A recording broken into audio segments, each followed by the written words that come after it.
Yeah. And you see him even more in his fights. Yeah, he's a smart man, man. He'll rile you up, psychologically affect you. That's what Conor tried to do, but he was dealing with a genius. That's the thing. You're dealing with a guy. He's like, oh, you ain't gonna play me out of my position. I know what the fuck going on. Can't cook a crook. Baby. And like, I know what's going on. Oh, okay. So I think, are we live on that one too? I went on and hit live. All right. Let me know when they say it's already starting to record. I think we live. You might want to tell your fans already watching you on your phone right there what time it is. Not safe for ears, you. We can curse, right? Yeah, absolutely. We do all that, right? Absolutely. You motherfucking bitch. Hey, follow us on YouTube. Not safe for ears. Follow us on Instagram. Make sure you follow the Champ's Instagram page, Champ Slick Nick. He got some news we're gonna talk about, some upcoming fights, how much ass he ate last weekend. We live on there? All right, good. If you get anything, let me know. Boom. Have you seen any of my intros? You know how I do any of that shit? How crazy in there? Has you seen any of those? You know he crazy. oh yeah, he's wild. Yeah, he's wild. Oh, shit, we live! Nicky Nick, Ebony and Ivory. My hitter Nick, thank you so much for coming on, Thank you for having me. I appreciate you. So, for those who don't know, I'm gonna kiss your ass a little bit. I can't even kiss your ass enough for as long as your record is. So we're gonna make it short, so we ain't here kissing your ass all day. You're a champion boxer, if I'm not correct, right? Very decorated amateur career. And they call you Slick Nick for a reason, which we're gonna touch on. And you just fought some small fucking promotional channel. What's it called? Time Short? Time of Show? Was it Showtime? Showtime. I think people know about Showtime. So you just fought on Showtime. Hey, baby. Also, make sure you can hear me good in the on the YouTube channel. Hey, sorry, that's behind the scenes shit. Thank you so much for coming on. Thank you for having me. Fresh off that motherfucking fight. And once you beat his ass. Listen, it happened what it happened. We're going to go discuss that as well. How you feeling? I feel good. You know, it's unfortunate that it happened that way. Baby, you home. I'm going to put the mic to you. Unfortunate that it happened, but, you know, shit happens, and you just got to take the good with the bad, and whatever happens, happens. You know, you just got to look forward to the future. It's over and done with. I can't control it. And there's no negative thoughts on me. It is what it is. You know, it was an unfortunate thing that happened. Right. I got to be smart about my career. Let's backtrack a little bit to actually what happened and who you were fighting. Otto Wallin. Yeah. Otto Wallin. Otto be wildin', shorty. Listen, he was wildin' that legal ass head, but I know you did that shit on purpose. You wildin', Otto, you wildin'. So, cruiserweight. Yeah. For someone who doesn't know what the fuck cruiserweight is, what is that, give or take a pound wise? It's like, so basically cruiserweight is technically considered from 176, you got light heavyweight to 75. Right. It's basically the weight class in between light heavyweight and heavyweight. And they basically call it cruiserweight because you'd be cruising from light heavyweight up to heavyweight. That's how it started. And it's, the motherfucker you fighting was a pure heavyweight. Yeah, he was a big boy. What did he weigh in at? He weighed in at 227. I think he was a lean motherfucker too. He didn't have a lot of Christmas fat on him. Nah. He was lean. Yeah, he was lean. He was in good shape. I mean, I think he started off his professional career weighing around probably high 240s though. I mean, he's 6'5" and a half. Right. He's a tall dude. 6'5", yeah. 5'11"? 5'11", maybe. Yeah. Yeah, so 5'11" a good day. 5'11" a good day. On the shit, right? So already, if you saw the weigh-ins and if you saw when you guys squared off, you can see his height difference, size difference, all that. You didn't give a fuck about none of that. Nah, he's human like me. Man, you know what I mean? And it's like, look, here's the worst. Like, here's the way I always look at it. There's only two ways a fight's going to go. I'm going to whip your ass or you're going to whip my ass. And if you whip my ass, it ain't the first time it happened, and it probably ain't going to be the last. You know what I mean? I've had my ass whipped a lot, and I've given a lot of ass whipping. It goes both ways sometimes. You know what I mean? That's what it is. And that's a lot of part what people don't understand is fighting. A lot of times, you even lose in the training preparation. Oh, hell yeah. Right? That people never know about, and you come in with it. So we're watching the fight, and what I'm noticing, all right? So for those who don't know, Coach Nick is a fighter first, but also as a coach. And I met you through my homeboy Jesse Swain, American Muay Thai. He says we got this new boxing coach that's legit as a motherfucker. Nick, bring your short little black ass here. He's white. He's also racist. He's not racist. Look, you gotta talk shit while you're out here. Jesse gonna beat my ass. So he said you gotta come through and check out this new boxing coach we got, right? So I see him. His name Nick. I'm like, his name Nick. We good, right? I didn't know even your nickname was Slick Nick. I just knew you was a champ. You knew a lot more than I knew. Right. Let's get to it. Right. You started showing us some drills and techniques and that slick shit you be talking about.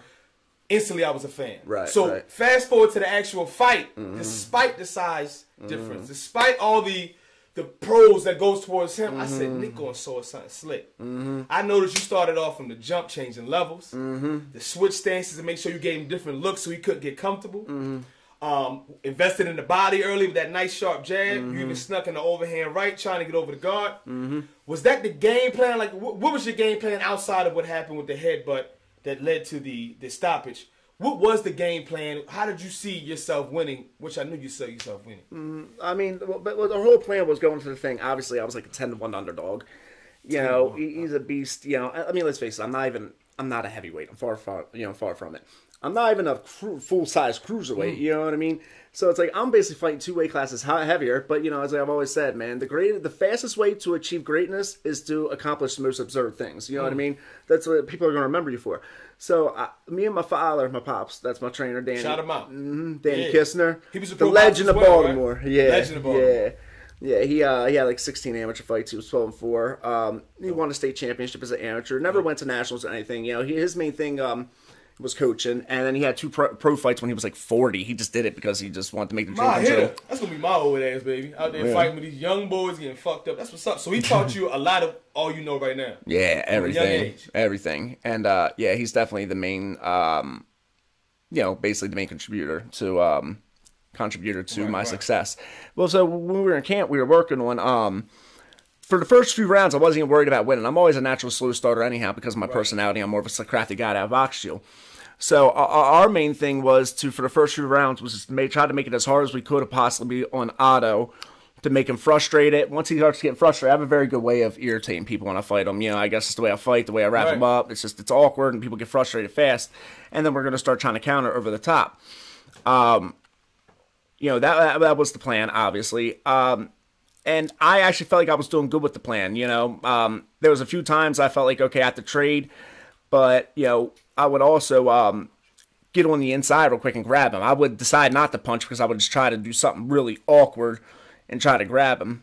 And, in the first round, one thing I noticed, though, is in the first round, the game plan had to be working because I can tell you this, he was frustrated as shit, obviously, for the throwdown. You know, I'm just thinking we're going to get untied again, but I'm not trying to, you never want to actually just unlock with somebody because then they'll, try to catch you. Always talked about. Yeah, always. So I'm not going to unlock from him, you know what I mean? So, I'm just sitting here waiting to see what he's going to do. And who knows, sometimes they might back out, and they back out, I'm going to try to take advantage of it. The next thing I know, he did it on purpose. He turned back, swung me through. He was frustrated. I saw that. Yeah. He tried to use the physicality of it all. I felt like he was frustrated off of his body language, like he almost wanted you to stay still and take this ass whooping. Like, listen, you don't belong here. You are a seat filler. That's exactly it. You take this ass whooping, take your check, get out of here. Yep. And from the opening bell, you can see like, nah, that's not what's going to happen here. You're going to earn this ass whooping if you get it. But I'm not just going to lay down. Nah, that's just, that's not my mentality. And so I went out and, I don't really necessarily think I won the first round. It's a first round, it was like, right. So I kind of seen where it was kind of even. He probably landed a little more, but I definitely did the better work. I was definitely touching with ease with my right hand whenever I wanted to. And I really feel like, put it like this, the game plan that I did, I think I stuck by it in the first round, but there was things that I think I still wanted to do a little more going into the first round. Like I wanted to get a little bit lower, but at the same time, I wasn't expecting him to jump on me so fast. You know what I mean? I was expecting him to stay back a little bit. But considering that I had to react upon that the way it did, and literally just halfway through the first round, obviously the horrible headbutt and the bad gash coming across my eye, I thought the first round was actually going very, very well for me. It actually, the first round, even with having to change a little bit and adjust to the way he was fighting, I actually feel like it actually even went better the first round for me than I was even expecting. You know what I mean? I wasn't even expecting to win like the first 30. I was expecting, this is going to be awkward. He's tall. He's rangy. He's a good fighter. He knows how to bounce back. This is going to be awkward as shit, but I'll eventually break him down and get him frustrated. But the first round, it was like, nah, I'm a slow starter. You're the one's a fast starter. I'm a slow starter, and I'm still right there with you. You know what I mean? Right. But, obviously, and then halfway through, what happens. So it is what it is. You take the good with the bad, and I'll be right back into it again. I got a big another offer yesterday that I'm trying to talk to the people. Cruiserweight. Okay, cruiserweight. So back to where you're more comfortable, and you understand all that. This fight would be You know, a fight would be in Australia for a big this title. News. This is hold on. Nobody know about this shit? No. Oh, let's start over again. Hold on. Let's make sure they understand what's going on. You got an offer on the table to fight who? Can you say the name yet? Honestly, I forget his name. Fuck him. No. Yeah. I don't know how it works with the contract signing and all that. But damn, I would say his name, but I can't even remember it. So cruiserweight out of Australia champion. Mm-hmm. Okay. It'd be for like a IBF title that would break me into the top 15 by the IBF. I mean, me personally, I want the fight. I mean, but at the same time too, I have to see how the cut's doing too. I mean, obviously, as you can see, it's a bad cut. How long that take to heal? Something like that. They told me that I shouldn't take any physical contact. Cuts too, right? Yeah, it's like it split me. It's 8 stitches in my eye. Shit. Then I even got another small cut underneath that they glue back together, but that's pink as hell too. And you know, you could tell like the first shot that was going to split open too, and especially, it's like right on the eyelid. The small one is like right on the eyelid. I mean, as soon as that opened, that was going to need like 3 stitches itself at least. Right. And then the other one, obviously, as you can see, I look like a damn baseball right now. Hey, you know, but it is what it is. You know, you take it, and it's unfortunate. It's the first time it's ever happened in my career, ever. The first time ever been cut, ever. Oh, wow. Ever. Yeah. And it's so crazy. You would think... Correct me if I'm wrong, because I don't know what the fuck I'm talking about. But you would think the height difference... Exactly, yeah. This wouldn't happen. I would never expect that. You got 2, like, phone booth fighters that like to get in close distance and do that type of shit. You would think... You don't think it was on purpose? No, I mean, he definitely would try some shit. Like, 'cause when we came out the first round, he immediately tried to stand on my foot, you know, when we're southpaw. He is that dirty or is that just OG shit? I think, honestly, I applaud him for it. You know, it's smart. Because, you know, you taught us a little bit of that shit too in the class. I don't know what you're talking about. He's, you know, he tried that shit. And then, obviously, after the cut, and when we were on the inside, he was taking his glove. I mean, it was obvious, too, what he was doing. I mean, all you got to do is watch it, and you'll see. He was, like, on the inside, like, trying to break it, and he was taking his hand and rubbing his hand up through with the laces, rubbing up through the cut to try to split me open more. Yeah, split me open even more. And then, obviously, the throwdown, you know, he was just getting very frustrated, you know, and it's like, he definitely... So, me personally, no, I don't think he meant it. But you don't know. I mean, you get... He definitely ain't help it. No, he definitely ain't help it. He definitely ain't help it. And it was some kind of method to the madness he was trying to do. Absolutely. And the thing is, with these world-class guys, you know, when you get to a certain level like I'm at with these when you're a world-class player, they can make shit look so innocent that they mean full wholeheartedly. You know what I mean? Give me another example of like Vander Holyfield. You know how he was that. And again, I don't knock it. I applaud it. You know, it's a fight. You use what you got. Listen, it's I try to explain to people. In the ring, you got to put yourself in the best position at all times for what's good for your career. Whether it become winning for that fight, whether it becomes saving your career at the time. You know, look, anybody that steps in the ring has courage out the fucking ass. Yeah, you are. Amateurs do the pros. Yes. You can jump in there. Yes, absolutely. And not just talk shit. Yep. Buffalo Wild Wings, make them bleed. Beat him. It's like, bitch, have you run a mile in your fat ass life? Yes, never. And now you talking shit about a fighter. Never. If they in there, they automatically get a certain amount of respect. It's like a brotherhood, sisterhood. I don't care if you have one amateur fight, you get in that ring, just one amateur fight, you have my fucking respect because it takes. That's my band. Hey, he has my respect 3 times over. But yeah, I feel stupid. I be one of those ones at Buffalo Wild Wings. Whoop his ass! Damn. For those who are listening, like, who got in the background? My wife. Fuck is he tired? I look over her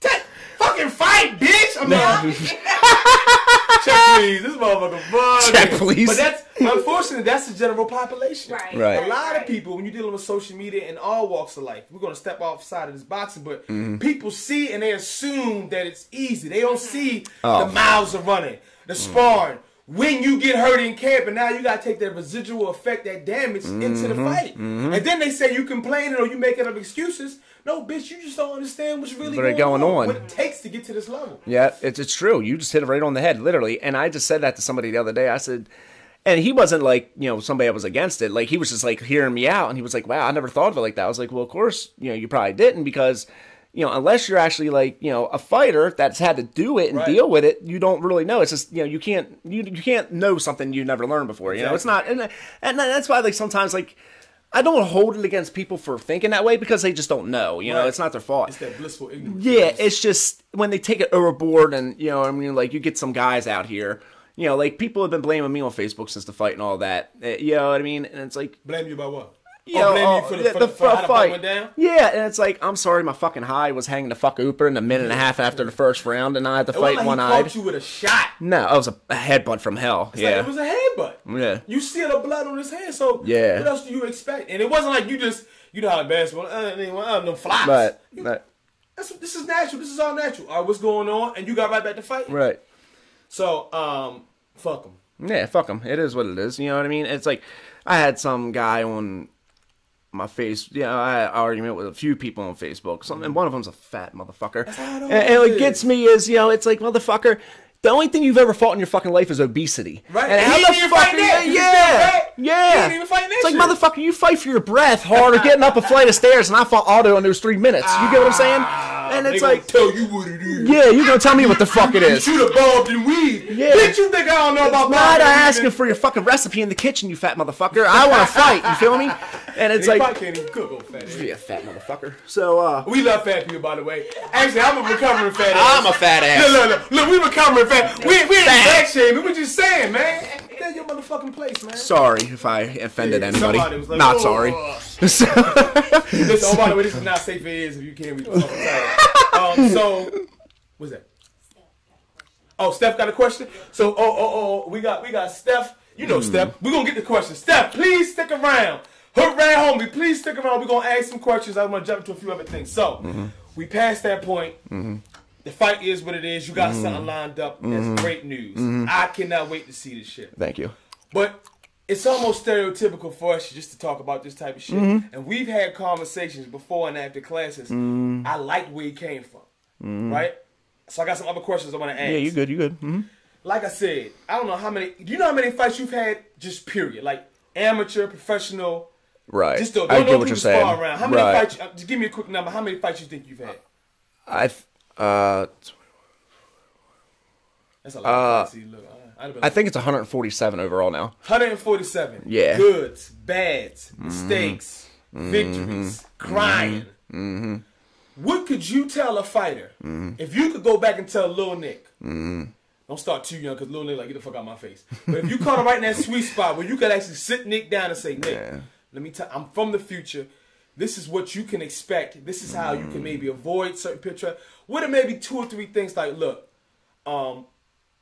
when it comes to training, smart training, you hear about it now, CTE, especially in football, or sparring too hard. What are some things you can give a young fighter about training smart so in preparation to the fight, you're at your best ability? That's actually a very good question because I just had this convo with somebody probably about a week ago and they were asking about my training schedule and, what I do.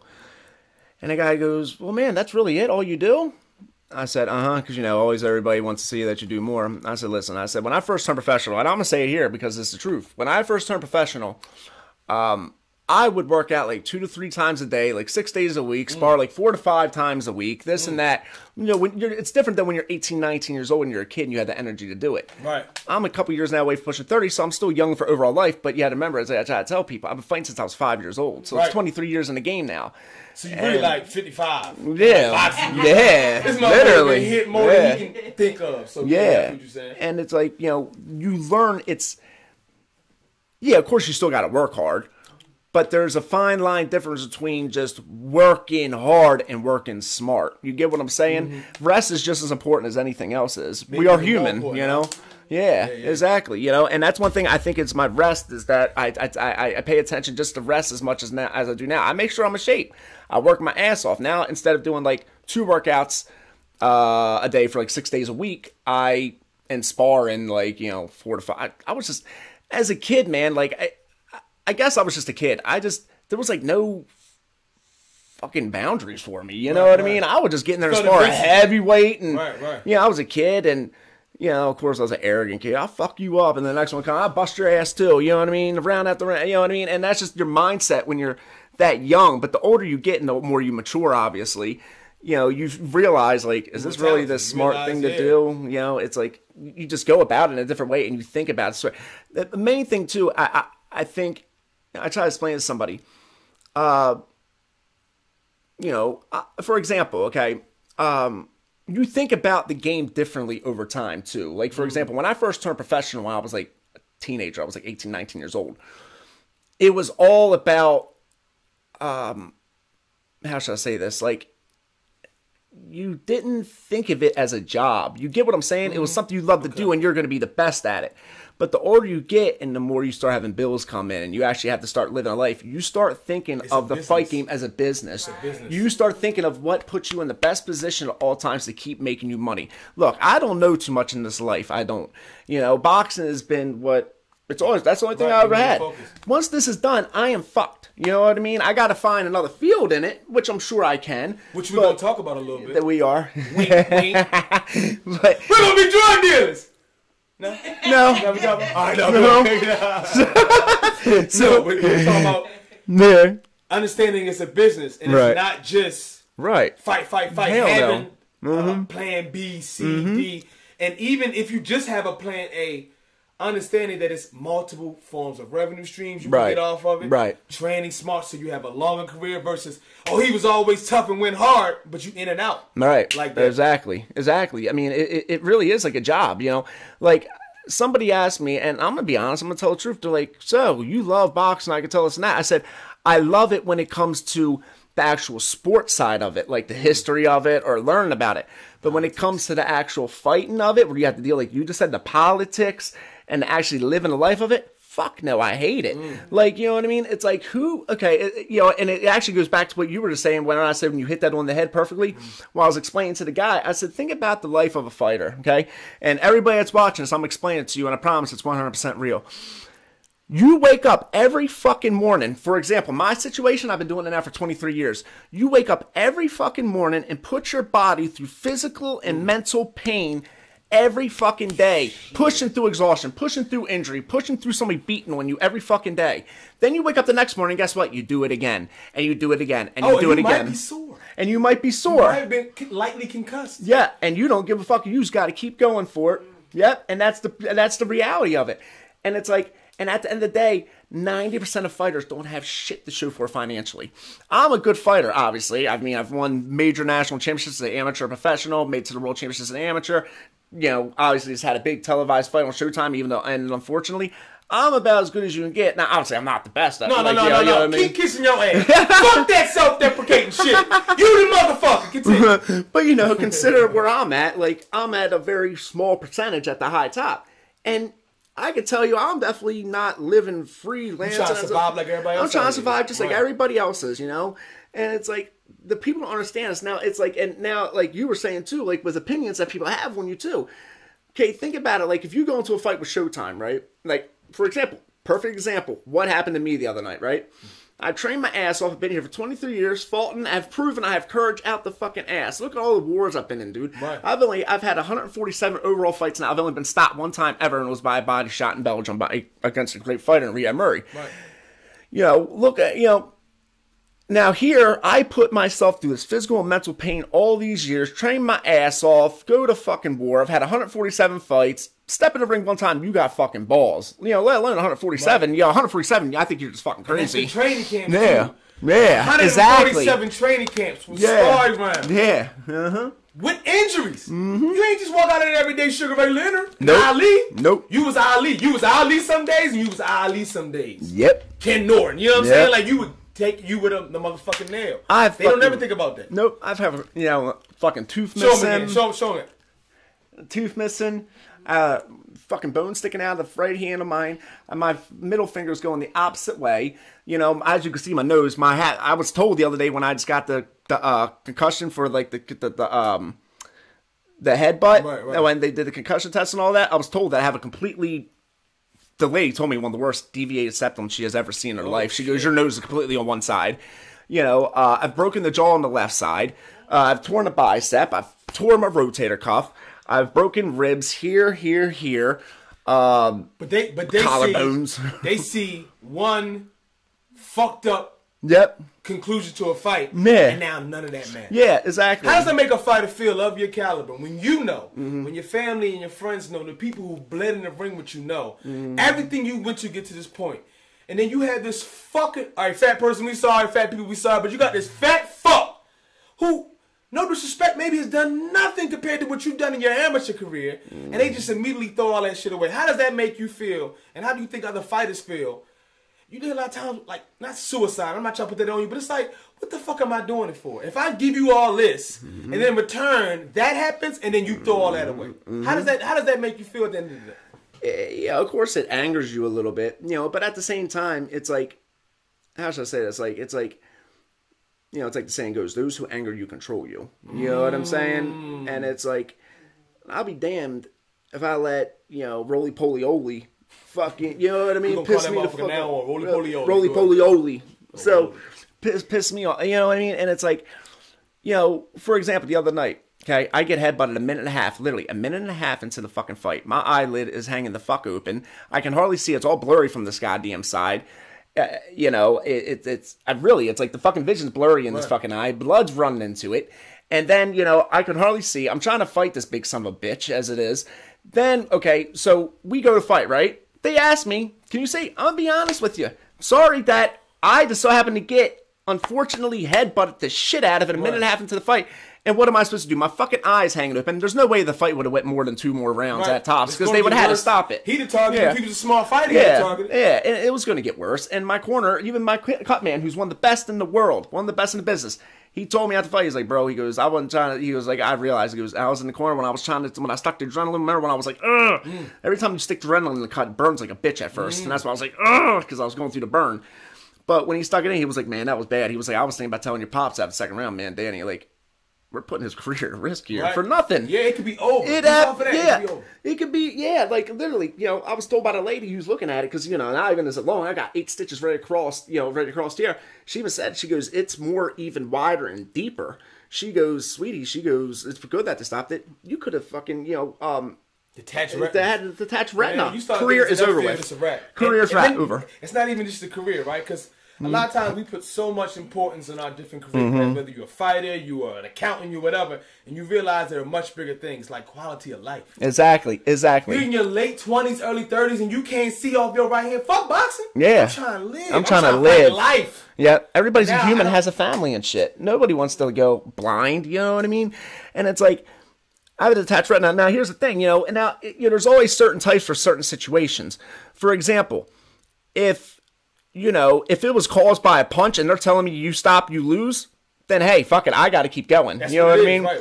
I've broken ribs in fights. I've broken my fucking hand in fights. I've kept fucking going. But when it's obviously an accidental headbutt that has split me wide the fuck open over my eye that I'm blind in one eye now. You're already fighting a 6'5" fucking giant. Yeah, and it's like, what do you expect me to just keep going for 9 more fucking rounds and tearing my fucking eye and ruining my goddamn career? It's the smart choice. You take the fucking no contest. It's unfortunate. It fucking happens. You take the... And the thing is, they even asked me if I want to continue in the first round. I said, yes, let's go. You know what I mean? And I'm not gonna lie, I was still fucking out of it here. And I'm like, you know, people are screaming to you. I'm like, what? And they're like, I said, yeah, let's go. So we go back to it. You know, shit. Punch drunk. So we go... I know you wanted it, goddammit. You did this. Look, he can't remember what the fuck he was saying. Bitch. So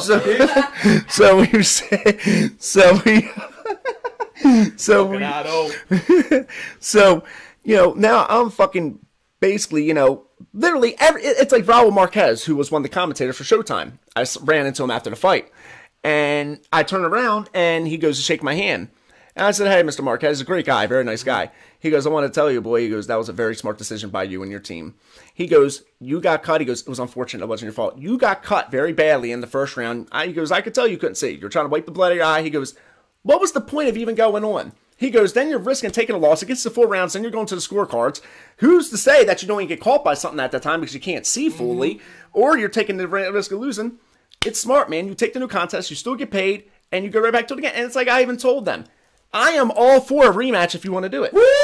I told him that. Fight him again? Yeah, I'll fight him again. I told him that. I even contacted the matchmaker. I said, listen, I'm sorry that unfortunately happened. That's the first time it happened in my career. I am more than welcome to fight him again. We can run it back. That's not a problem. You know what I mean? And it's like, so it's like, it's just the unfortunate fucking thing that happened. And, you know, and that goes back to what, remember when I was talking about the guy, when I was telling him about how fighters live. I said, think about it. I said, okay, so now you put the physical and mental pressure behind doors that people don't see. I said, then if you are good enough and fortunate enough, because there's a lot of fighters who are good enough that just didn't have the right people behind them and fortunate enough to where they were able to get to that position. You know what I mean? They always say the lost talent is in the streets or the gyms for kids, you know, from these big cities that the street life got them or the right people. It's sad. It's sad. Like, I'll tell you this. Some of the best fighters I've ever seen in my fucking life never went on to really accomplish anything as professionals and and you know, regardless whether it be families, whether it be relationships, they're still around? Yeah, they're still around from time to time. Like, you know, and there's a few of them that are easily some of the best fighters I've ever seen in my life that easily could have became big name professionals and, you know, made it to Showtime and won like big titles, you know, even if it wasn't world, like big North American titles or whatever the case may be. But, you know, streets and all that shit get them. I said, now listen, I said, now take this situation from me. I said, tonight or whenever, you fight on TV, right? Any fighter fights on TV. Not even do you put all the physical and mental pressure, pain on you every day, just waking up every day, living broke, to find fucking gas money to get to the gym, just to get your ass whipped a little bit more, wear yourself out. You then fight on a big stage in front of everybody worldwide and take the risk of something being bad and being embarrassed, and then they hold that over your top of your head for the rest of your fucking life. That's what you're holding. You get what I'm saying? Because as much as people want to say, oh, they want you to do good, and of course there are some people that do want you to do good as long as you don't do better than them. Exactly. You know, misery loves company. As long as you don't do better than them. Yeah. Or if it's advantageous for you to do good and you to rise with them. Right. Exactly. A motherfucker who don't know. All right, boom. We from Baltimore. Unfortunately, we're known for crabs in a motherfucking bucket. Right. Right. They'll pull you down. Right. Your family, your close friends, will see you grinding. See you being consistent. See you trying to further yourself. Don't support you. A motherfucker from Hong Kong know everything you ever did, loved you, know your family. Every time you put a post up, share it 3 times. Yep.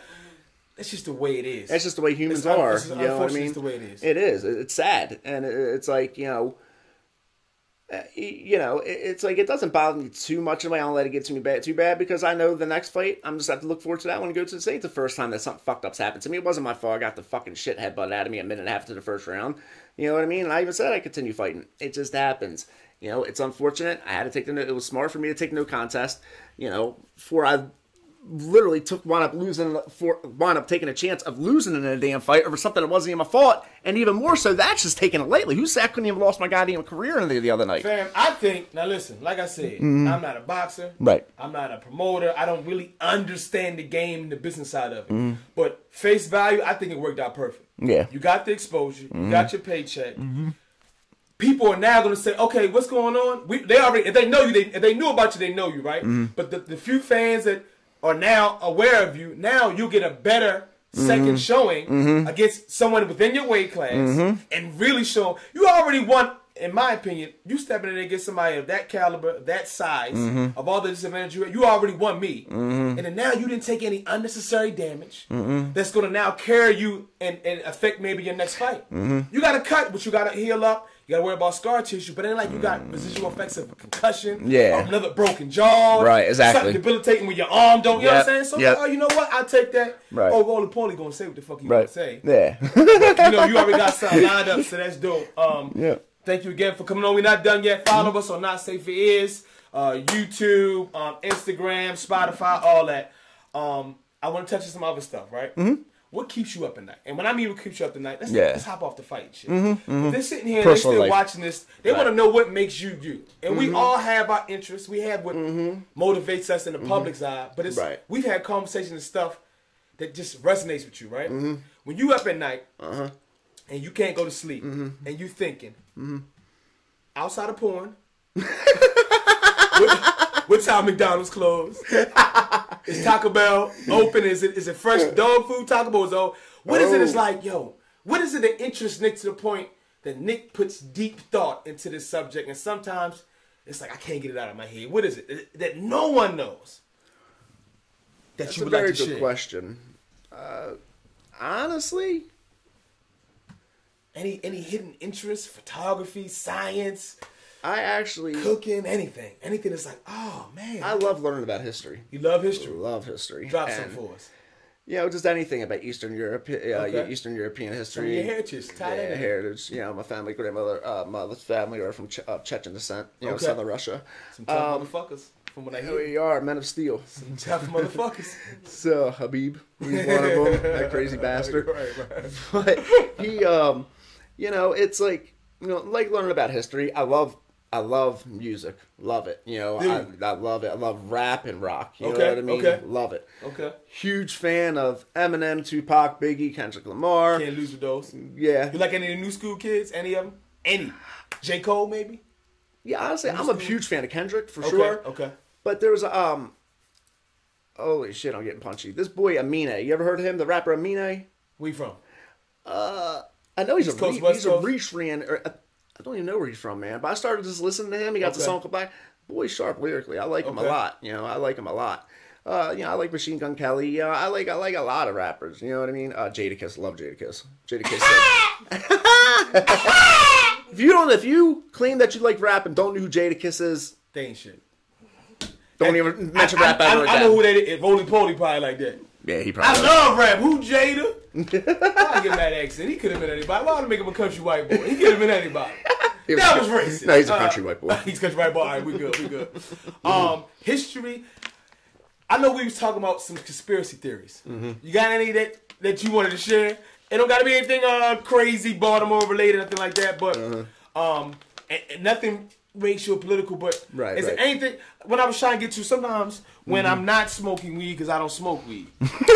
When I'm back, maybe drinking, and I'm sitting, and my wife's gone, I'm just chilling, and I sometimes just find myself like, wow, like I'm real big into astrophysics. Right. Like as much as we worry about what's going on here and what fight we got next, or how the podcast's gonna grow or save money, I realize I'm on a piece of floating, for lack of a description, rock that's caught in the gravitational pull of this giant star that's floating through this galaxy of one of the many hundred of billions of galaxies of the known universe that could be a wormhole away from some other. And then you get caught in road rage on 695. Exactly. You're like, what the fuck am I? Is there something else that's like... Well, you know, it's like they say, there's multiple... There's millions of galaxies and multi-millions of planets. Come on, man, you hurt my head, though. You know what I mean? And it's like, I don't know. Like, to me, again, it's just my opinion, to say that we're the only one with life, I don't know, it just don't make too much sense to me. Seems like it's too much evidence that the possibility of extraterrestrial life is out there. I absolutely believe it is. Flat Earth, and we all here, and that's what it is. Right. You know, it just doesn't make any sense to me. I mean, like, think about that. Rock roll, you know, and again, I'm not saying I'm right. For hell I know. Shit, I could be wrong. But, like, really think about that. Millions of, literally, at least that's from what I hear. There's millions of galaxies, multi-millions of planets. We're the only one with life? It just doesn't make enough sense, you know? Let's stay right here and check this out. Alien boxer. If Earth had to pick a boxer, like Space Jam. Remember Space Jam? Yeah. If they had to pick a boxer. Aliens fucking everybody up. And nigga, I know you tough. I want you to keep it real. They had to pick a boxer, and he was the same weight. He had the same odds and that, but he was from, like, Europa. Right? Some other planet. He was blue-skinned. You gonna fight him? For Earth? You gonna save me and my family, dog? Oh, you know me. I'll fight his ass. They pay, fight him. I'll fight him. He gonna headbutt you to that dirty fucking alien bitch. He gonna headbutt him too. I know you wildin', goddammit. I had a few more questions. Matter of fact, fuck my questions. What are the questions for my man Steph? Steph just won the Golden Gloves, right? Yes, amateur Golden Gloves. Is he going to the regionals? Is that what's going on? Yeah, he got the regionals. Not this Saturday. I believe 27th, right? The 27th. Yep. Follow Steph, Shitboy Steph. Every time I read his motherfucking name, make me bust out laughing. My homeboy Shitboy Steph, young boy, soon to be pro, great dude, also a singing ass motherfucker. I love it. He says, oh, I thought he was gonna say something wild. This is to you, coach. He says, if I'm getting my ass whooped, a quick jab, well, I can't read. A quick jab to the body that goes low. Mm-hmm. What the fuck did he mean by that? If I'm getting my ass whooped, a quick jab to the body that goes low. So is that, I guess he said, is that dirty? Is that smart?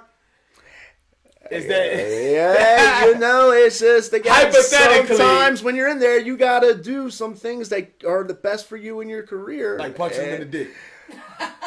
If that's what you feel. Equal opportunity. It's like I say, yo, I can't really, but trust your heart. That's all I'm gonna say. You know? Trust your heart. And punch that motherfucker in his dick. I listened to my teachers as a kid.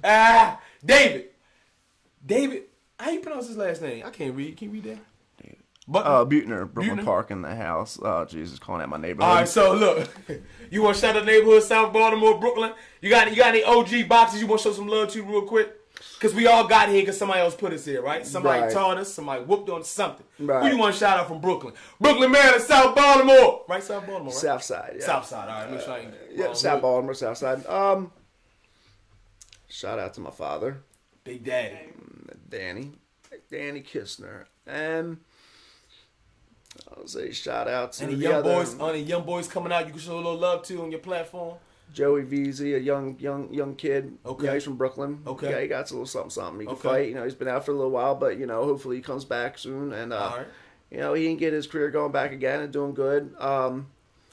And then obviously we got a few other fighters that have made a name for themselves as professionals, like Jesse Nicola and Mike Pascal. Okay. That were trained by my father. Okay. Both of them made it to Showtime. Dope. Oh shit. Yeah. They fought last week? No, they Okay. Mike fought on Showtime in 2008. Okay. Yeah, damn, it has been 11 years already.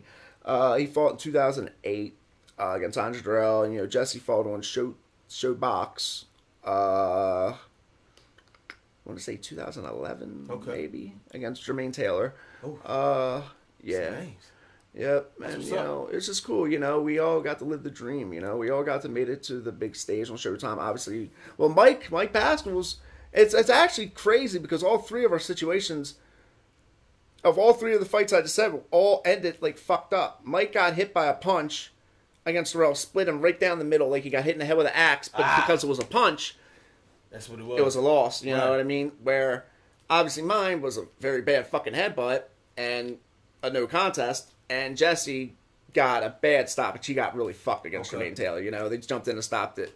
And, definitely too early, So we all had, it's part of the fucking game, Boxing is, it's a dirty fucking sport, man. That's what it is. It is, man. It's a hard way to make a living. To Steph's dick punch, you dirty motherfucker. Mm-hmm. Before we wrap it up, again, thank you so much for coming on. Mm-hmm. I'm a fan, etc., Thank you. etc. This is your mama. We're going to call her back. Lomachenko.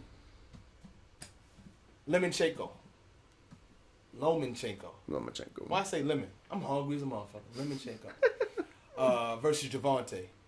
Do you want to see that fight? Do you think Javante has a chance? Because we know that other boy bad. Do you think he has a chance? Yeah. Power, of course, right? Everybody got Right. to punch his chin, and he got a lot of power. How you see that fight going down? If you had to commentate the fight, let's do it that way. Right. You're not rooting for either side. If you had to Right. give a pro and con for each fighter in this strategy, how do you see them two fighters matching up in the ring?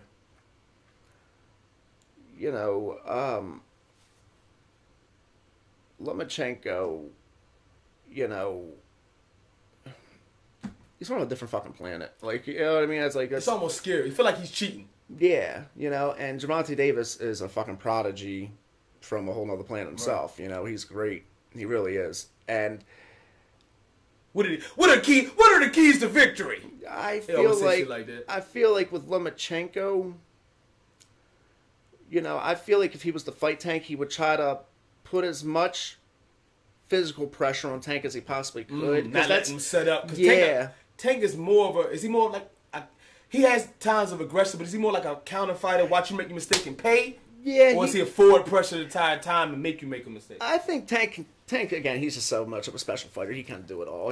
He can sit back and box you, or he can walk you down and knock you out. He's just so skilled. And but you think Lomachenko would probably try to keep him with the think pressure, Lomachenko not would allow him constantly to give breathe? him feints, angles, because you see like Lomachenko and like a lot of these Russian fighters do. They put it's like they've learned the science of it. They apply like relentless pressure on you, but it's still very on point defensively. Most people when they put pressure on you, it's just like I'm putting blunt pressure on you. Yeah. I'm gonna take 3 punches to get one, and hopefully you wear the hell out. Right. But they apply it to you, but it's like they're just constantly like bouncing, Right. stepping back, pop, pop, pop, turning, and it's like making you work with the pressure being on you. Plus, making you miss and countering you. So it's like not even putting the pressure on you, but then on top of it, it's making you have to adjust and think it the whole time. It drowns you. Taxes your nervous system. Yeah. You're constantly like this. Yeah. It's like if you always jittery. Yep. That shit fatigues you a lot of times. And then you miss a shot. Yeah. And then you take one and you like, I can't hit him. Yep. I'm constantly in go mode. Yep. That's why if you ever notice, Lomachenko, every time he fights somebody, after 4 or 5 rounds, they always look exhausted, and he always stops them. He just wears you. He just drains it. He's like, he drowns you. Where Tank, I feel like if, his game plan, that would be Lomachenko's game plan, I feel. But I think Tank's game plan would be, in a way, to try to time Lomachenko. You get what I'm saying? Like, meaning, like, you know how they say speed beats power, but then time and beats speed? I feel like Tank would have to really time him. You know what I mean? Because if you let Lomachenko catch his rhythm, you're fucked. Right, he kind of reminds me of Manny Pacquiao that way, It's like Tank would really, really have to be on point. Because the thing about Tank, he can punch. He has that equalizer. And I mean, Lomachenko obviously has a great chin, but I don't care how good your chin is. Power's a power. We're talking about Wilder. Yeah. Power's power. Skill-wise, he's not the greatest fighter in the world, but he has the equalizer. You have to think about Wilder is, man, most of the time, you have to be on point for 36 minutes again. He only has to be on point for one. Which he said over and over in the press conference. Give me one goddamn shot. One right hand. That's all it is. So you think that's somewhat of a correlation with what Davis would have to do? He would have to pick his shots, maybe a little mobile.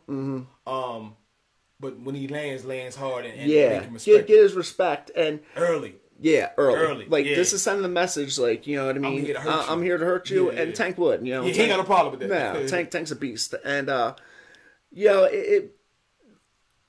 but in my personal opinion, the smart thing to be, Lomachenko, as great as he is and as flawless as he looks sometimes, he's still human. He had 400 amateur fights, 10 professional fights. He's eventually going to catch old. And you got to remember, he's a little guy, too. Little guys age a lot faster. They're usually burnt out more than big guys are. Heavyweights, especially in the UFC, they'll have long tenure careers because the output isn't as much. And they don't have to lose all the weight and kill themselves and all that. That's why you always see, like, these heavyweights. Like, if there's ever a division that guys, like, are always old fighters, it's usually heavyweight or cruiserweight. So, Foreman went to, he was about 85. Yeah, that knocking everybody still the fuck dead. He was a monster. And but it's like, for example, me, I'm 28 years old. If I was like a flyweight or a little bantamweight, I'd be considered like at the end of my prime. I'm not even in my prime age yet, from what they say. They say the average heavyweight hits their prime age between 30 to 35, and I just turned 28 a few months ago. So it's like, that's basically what I see. I see Lomachenko trying to put as much pressure on Tank as early as he can. That's why I think that's what Lomachenko will do, and I think Tank, being he's a great fighter himself, obviously. I think Tank, his best thing to do if he was fighting Lomachenko would be timing him. You know what I mean? Just and it's not even what would work physically. I think it'd be mentally. Like Lomachenko, you could do all the little extra stuff you want, but it doesn't matter because I'm gonna keep it real basic and simple with you, and I'm just gonna take you apart from that. You get what I'm saying? You can try to find ways around it, but we're still gonna stay in the center where we need to. Fight. Yeah, yep. And I'm just gonna time it. You're gonna have to come and meet me. And the thing is, Tank got speed and power. Yes, he does. He's a great fighter. He really is. And it's like, but in my personal opinion, I think the best thing that would be for Tank, if the fight was gonna happen. Again, Lomachenko's getting a little older now. You know what I mean? Now, definitely didn't look like it in his last fight. Again, I think he's from another planet. And Anthony Corolla is a monster, to say the least. Anthony Corolla is a great, great fighter, and Lomachenko just went right through him. But Lomachenko, I mean, he's human. Age is eventually going to catch up to him. Does it end in a decision or a finish? You don't got to say who, but did somebody get stopped, you think, in that fight? Or is it, sometimes when you got two high quality, high IQ, great game planning teams, they kind of stalemate each other. So it could definitely end up as a decision. I don't think it's going to be a boring fight, but it could be one of those calculative fights. Right. Or do you think somebody gets put out? Well, if there was going to be somebody that's going to put out, if the fight did end a knockout, I would actually have to think Tank would knock him out. You know what I mean? Because Lomachenko, I don't think is a huge puncher. I think he does have power. It's just he's so goddamn smart with the little shit he does. He chops you up. Where Tank, Tank's laying you out. Where it's like, it's just one of those things, because then the biggest question comes, when is it going to happen? I was going to ask you about that. So we were talking about business. Before we wrap up, thank you so much for coming on. Not Safe It Is. Make sure you follow Champ Slick Nick on Instagram. Is it on Facebook? But they already watching this, so they ain't got to know about that. Nicky. Do you think the business, it still hurts my heart that it took so long for Pacquiao and Mayweather to happen. Do you think the business, knowing the size, especially with Javante with Mayweather and promotion representative, do you think it's ever going to happen? Or if it does happen, it'll be a reincarnation of it being too late? You think that might be the issue we might end up running into? Well, possibly. Here's the thing, though, with like when it comes to Mayweather and Pacquiao, they were only 2 years away from each other. And the thing that people forget, Floyd's actually 2 years older than Pacquiao. Shit. Yeah, a lot of people don't know that. Yeah, Floyd's actually older than Pacquiao. And, but it's like, Tank is... He got so much behind him. Yeah, and the thing is, it's like, there's going to come a certain age, because Tank is, I'm 28. Believe it or not, the first person to ever fight Gervonta Tank Davis was my little brother, Dylan Kisner. Oh, wow. The Tank was 10, I think, and I think Dylan was 8, and Tank beat him by a close decision. Wow. In Baltimore. That was Tank's first ever amateur fight. I remember seeing Tank for the first time. He was a 10-year-old little kid. And Tank's a great guy. Like, I know a lot of people, they say, I like Tank. I've known Tank for years. I love Tank. He's a good dude, and I'm very happy for him and Coach Calvin and all that. I'm really proud. It's Baltimore. I love it. I love it. It's my program. It's where I come from. I love it. And, but yeah, he beat my brother Dylan, and but the thing is, basically Pacquiao and Floyd, they were closer in age to where, you get what I'm saying? It could wait, because if it waited, they were still going to be right with each other age-wise. You get what I'm saying? Where Lomachenko, I mean, I have to look and think how old Tank is. I'm 28, so Tank's maybe 23, 24. He's young, and that just shows you how good he is to be where he's at, so young. But Lomachenko's a few years older than me. You get what I'm saying? So Lomachenko is like probably 32. I mean, he's probably like a good 8 or 9 years older than Tank. So there's finally going to become a time, if they wait long enough, to where that age gap eventually just probably just won't be, where Floyd and Manny, like, they were right with each other at least 2 years. It's close enough. 8, you're almost talking about a full decade. You know what I mean? So, I mean, do I personally think the fight will ever happen? It's like, I don't know. Because, you've seen some fights that I, for sure as hell, never thought were going to happen, and they did. Right. And then there has been other fights that, you thought were definitely going to happen, and they just never worked out. It's like, I personally didn't think Floyd and Manning was going to happen. I never did. Yeah, I didn't. It definitely surprised me. Yeah, I didn't think Conor and Floyd was gonna happen. Oh no, I No. didn't think that was gonna happen. No. Yeah, I definitely didn't think it. I thought it was just like people just taunting. You know what I mean? Just talking business. shit. That's their money. But it's smart. It's business. They keep doing what they do. Look, think of how smart both of them are, Conor and Floyd. You get Conor. I play Floyd Mayweather. I get my ass whipped. Who cares? Because I'm getting my ass whipped by Floyd, and I'm still gonna make money. You know? Could you give me $100 million if I let you punch me in my face right now? Because if so, beat the fuck out of me right now, in front of my wife. Don't you touch this motherfucker. If you can give me an ass whipping, I get that much money. Floyd, please beat my ass. Had to rob a bank real quick to pay you. Hell yeah, I would do that. So it definitely made sense right. Yeah. for both sides of it. And Mayweather felt like it was a winnable fight. Yeah. Of course, a winnable fight. Right. For a lot of money. Why not? So. And I honestly do think, again, it just shows you how smart Floyd is. Well, I remember watching the fight that night. And now Conor, again, a great fighter. I mean, that guy, Conor's on a whole nother level himself. But, obviously he's in Floyd's world. And I remember watching this fight, and I'm like, wow, Conor's doing good, but something just didn't look a little right. Floyd wasn't very quick to get out of there when he's getting hit. He's a little I kind of think Floyd carried him. I wouldn't listen. Yeah, so I'm an MMA fan, but I'm not stupid. Right. And I love MMA. I love it. Right. It's just like, I haven't seen Floyd walk down a lot of people like he did with that much, not arrogance, but like just confidence, indifference. Yeah, I have nothing to worry about. See it, I don't think you. Right. What do you think about that slip to that uppercut he got early on Floyd? You think that was him slipping for a second, and he said, "All right, let me get on his ass." Conor is one of those guys. I feel like he's a freak of nature athlete. You know, he's like, it's a time thing. It's just unfortunate he just didn't invest that much time. And you see, and the thing is that he has that people don't realize is the most important thing is confidence. He just don't give a shit. You know what I mean? Yeah, he just don't care. It's like you can tell him that. Even after losing. Thor is about to come down with his hammer and smack the shit out of him. He'd be like, "Oh, knock him the fuck out." Yeah, it's just how he is.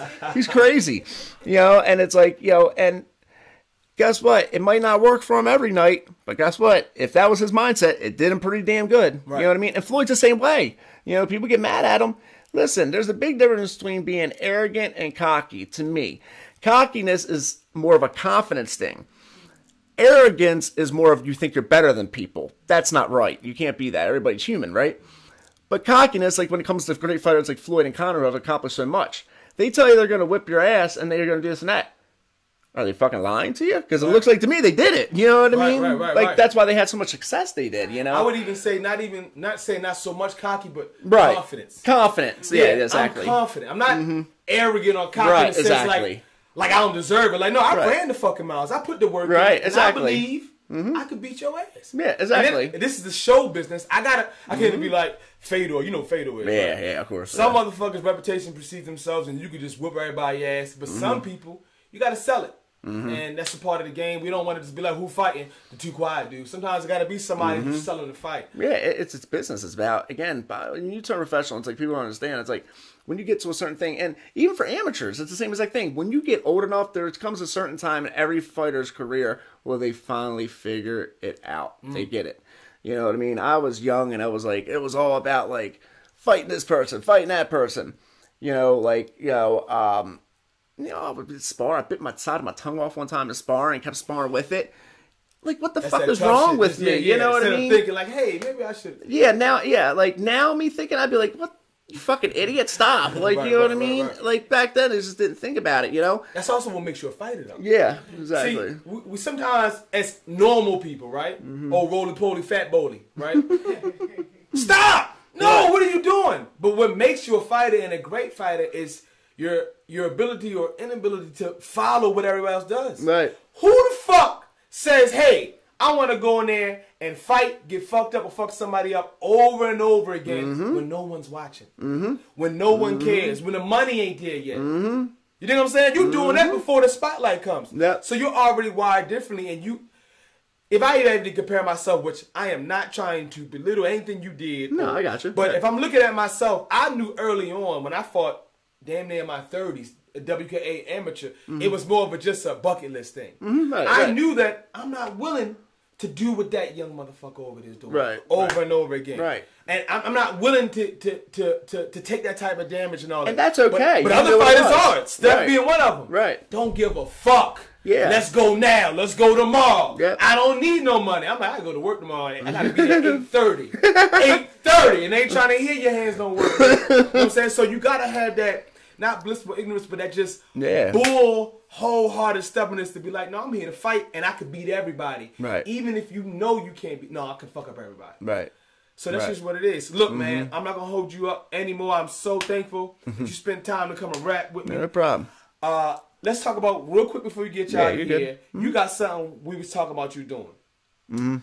If they thought this conversation was colorful, they don't really know you. And when I mean no, not the family and friends, because they know you more than I ever know you, but for those who are watching and the fans, you got something on the horizon with a podcast.